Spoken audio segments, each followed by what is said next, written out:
Today I'll be explaining how to tie-dye a t-shirt.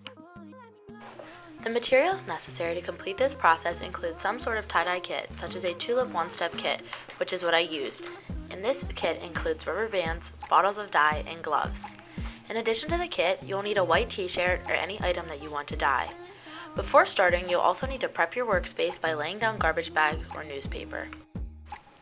After you've gathered your materials and prepped your workspace, you can prep the dye and yourself. To prep the dye, you'll add water to the line and shake, or if you want more vibrant colors, you should add vinegar. To prep yourself, make sure to wear clothing that you don't care about because there is a chance that it will get stained. And if you have long hair, you should put it up in a bun or a ponytail. Before applying any dye to your shirt, you should pick out what pattern you will be producing. There's a wide variety of styles, and some of the most popular ones are sunburst, spiral, crumple, and bullseye. For this project, I chose to do a pattern that I think is one of the easiest to replicate and produce, which is bullseye.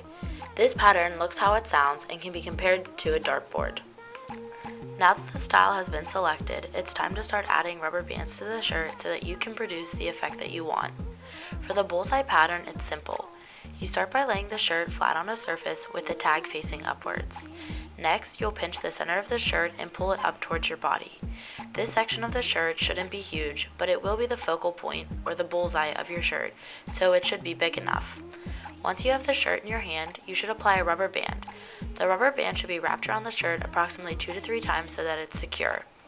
After the rubber band is placed, you'll continue this process down the rest of the shirt until it's completely tied up. Each rubber band should be placed 2 to 3 inches apart from each other because they will produce the rings of the bullseye.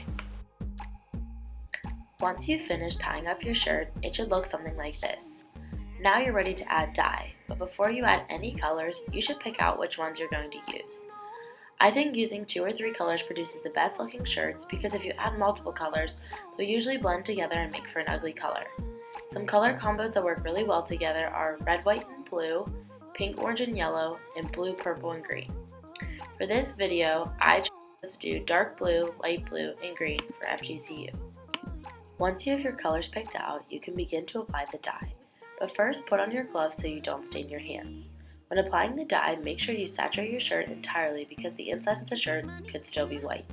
Continue by adding colors to each of the banded sections of the shirt until it's completely covered in dye. To produce the best looking shirt, I recommend alternating colors when adding the dye to each section.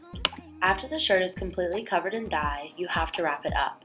The shirt should be wrapped in some sort of cling wrap or put in a plastic bag. This is done so that the shirt holds the color. The shirt should be in the bag for approximately 2 to 24 hours. I've always had the best results with 6 to 8 hours, but it's really a personal preference. After the time has elapsed, you can take your shirt out of the bag and rinse it in cold water. You should continue to rinse the shirt until no more dye bleeds out of it.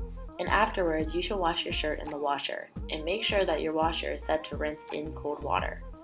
Once the shirt is washed and dried, it's ready to be worn and to be shown off.